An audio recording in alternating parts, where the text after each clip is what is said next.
Okay, do not fall for this.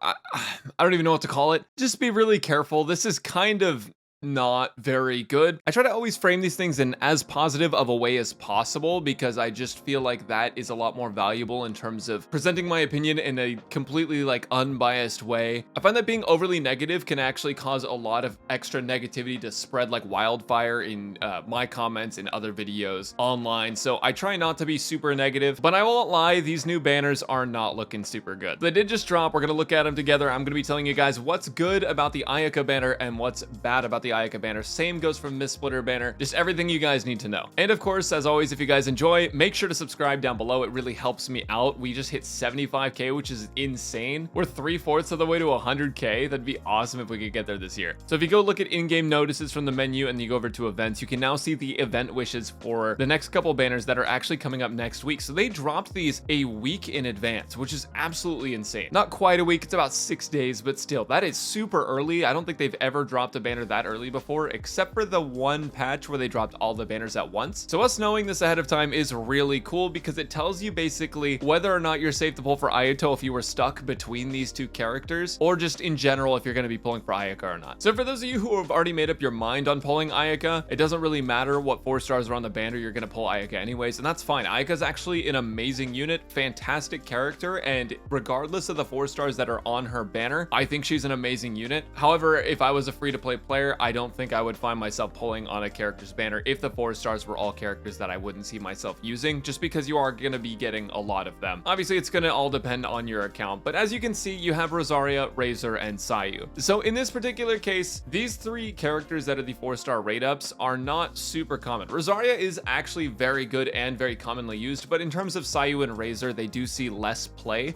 than Rosaria. Now, honestly, they're not bad units, but the reason that people don't use them as much is, one, because Sayu is actually very rare. She hasn't been on many banners before, and then 2, both of these characters have better counterparts. You have Eula, who's basically 5-star Razor, and you have Jean, who's basically 5-star Sayu, and both of those characters will do one or another thing better than these 2 characters, and they're guaranteeable if you save up enough pity. So overall, not a lot of players are using Sayu and Razor. Now again, not bad characters. I actually think Sayu is a very underrated and underplayed character, and I will try to make a video on that when I can. She brings a lot of value to your team as an Anemo healer, and being able to use the Viridescent set all in one kit, that is super valuable. Whereas a character like Razor is just actually a very strong physical carry. A lot of people don't seem to understand how good Razor is. Razor's autos hit like a truck, and his burst makes his autos hit faster, and now with the addition of Yunjin as well, Razor is actually a very solid character. You may not even really need me to tell you about how good Rosaria is, but in case you don't know, she's a baller physical DPS if you decide to build her that way, but she is even better as an off-field cryo character because she deals a ton of damage with her burst, and she's able to give crit rate to the rest of your team, which is super valuable. She's very common in freeze teams and teams with Shenhe, but she can also be played in reverse melt quick swap, which is a very strong team. And overall, she's just actually a really solid character. Definitely one of the best 4 stars Hoyoverse has added to the game since they started adding 4 stars, arguably the best one. So with that in mind, in terms of the 5-star, Ayaka is insanely good. You don't really need me to tell you how good Ayaka is. If you're stuck between Ayaka and Ganyu, they both do different things, and I've already made a video on that, but Ganyu's probably not going to be coming back for a while anyways. So if that's something you were worried about, you're probably safe to pull Ayaka now. But with that being said, we do have some other characters coming up soon. We have Yelan, who was announced, and she could be very, very good. I would definitely hold out just like a little bit longer to see,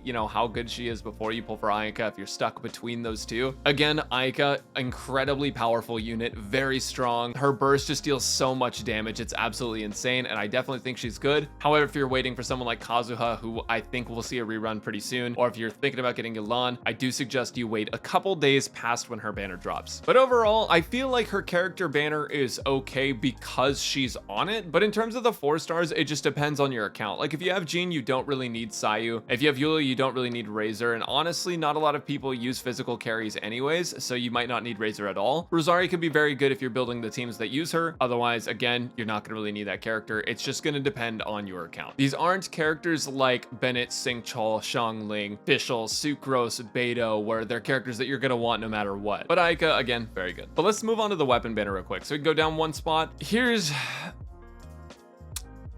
Here's the weapon banner. Yeah, so this is fairly disappointing. For some reason, when you talk about the Unforged, you get 1,000 people coming to you, all of a sudden being Unforged mains who have always been using Unforged since the game was first conceived, and they've never used any weapon except for Unforged. Listen, the problem with Unforged is that there's better 4-star options than you know, Unforged. It's not that Unforged is necessarily a bad weapon, but considering that there's so many attack buffs in the game, you don't really need just a raw attack claymore. And if you want a really solid claymore that's a good attack claymore, that's going to be Wolf's Gravestone anyways, because that doesn't have the passive that requires your shield. And yeah, it has a passive that activates when enemies are below 30% HP, but you're going to be killing a lot of enemies anyways, right? So Wolf's Gravestone is relatively unconditional in comparison to Unforged. Now, with that being said, there are characters it's very good on, and if you have a shield, Unforged will be solid, but I would have preferred to see Wolf's Gravestone on here. I think a lot of other people would have as well. And if you have something like Serpent Spine, Unforged just isn't really super necessary for you because Serpent Spine's passive is so broken, and it's also a crit weapon. So that's my frustration with Unforged. You know, if you use it, that's whatever. I don't really care. You can spend your primos however you want, but in my opinion, I don't feel like Unforged is super valuable in comparison to other options. But looking at the 4 stars, you have the Favonius Warbow, which is a pretty solid bow. You are going to get one for free from the Archon quest at AR20. Once you're done with that quest, you do get one Favonius Warbow, and that is a pretty solid weapon for characters like Diona or Venti if you don't have any other bow options. So it is actually pretty good. You don't necessarily need any from this banner because, again, you do get one for free, but it's not so bad. Favonius Sword, also kind of underrated. Heck, all the Favonius weapons in general are pretty solid. If you scroll down, you see Favonius Lance, Favonius Codex, Favonius Warbow, Favonius Sword, and the bell, and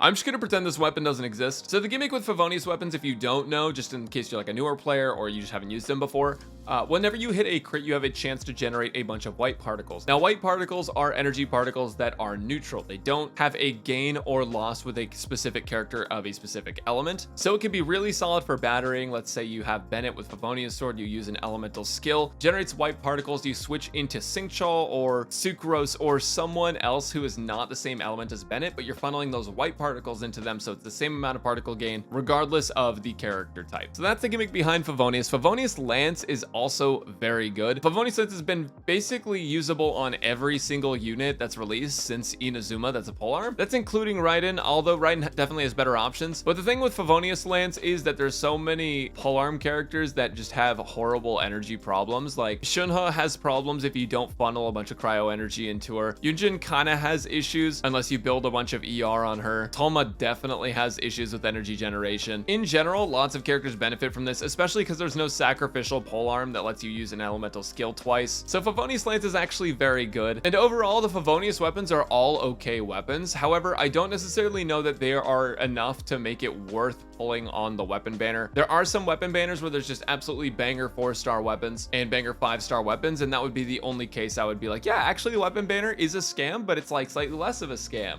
This time, I don't think that's the case. I think there's one insanely good weapon and about 4 okay weapons that are like fairly good depending on what you need for your account, but not necessarily like an unconditional, I need this weapon, you need this weapon kind of thing. Also, the bell is on here, so automatically loses 1,000 points from me because the bell still doesn't have a user. So, you know, put Varka in the game, make him HP scaling, copium, please do something with this weapon. But yeah, in general, I'm just not super excited for these banners in comparison to a lot of the other banners we've had. Now, I am excited for Ayaka. Obviously, Ayaka is an awesome character. Rosaria Constellations, if you guys want those, that's great. If you guys want constellations for Sayu or Razor, or if you just want to pick up one of these 3 units, that's awesome. This could actually be a very good banner for you. However, I don't feel like the weapon banner is super worth it, especially if you were hoping to get Mistsplitter, but we're hoping the off rate is Wolf's Gravestone. Unforged is fine, but it has its own issues with attack oversaturation and other things like that. If you're willing to risk it, go for it. Enjoy your Mistsplitter or Unforged or off rate. But I definitely don't encourage pulling on this weapon banner unless you're going to be able to guarantee Mistsplitter. But yeah, what do you guys think of these banners? So I mean, in general, I think that these are okay, but I'm a little upset that they decided to put all of these on Ayaka's banner, kind of knowing that people were going to pull for her anyways, because they knew how strong Ayaka was, so they could just throw like less relevant or less exciting characters on her banner, put Unforged on her weapon banner because they knew no one would roll for any weapon that has Unforged on it, except for maybe like Staff of Homa. But that's my opinion on things. I'm sure a lot of you guys are really excited, and you know, it's not wrong to be excited. Everyone's accounts are in a different place and everyone wants different characters. So let me know if you guys are rolling. Let me know what you guys are rolling for, and look forward to a bunch more content. I do have a couple things coming out over the next couple days that may not be our normal kind of content, but of course I will be keeping up with all the Genshin stuff, Ayaka guide soon, all of that. Anyways, guys, remember to like the video, check out the Twitch at twitch.tv/Braxophone, and I will catch you guys later.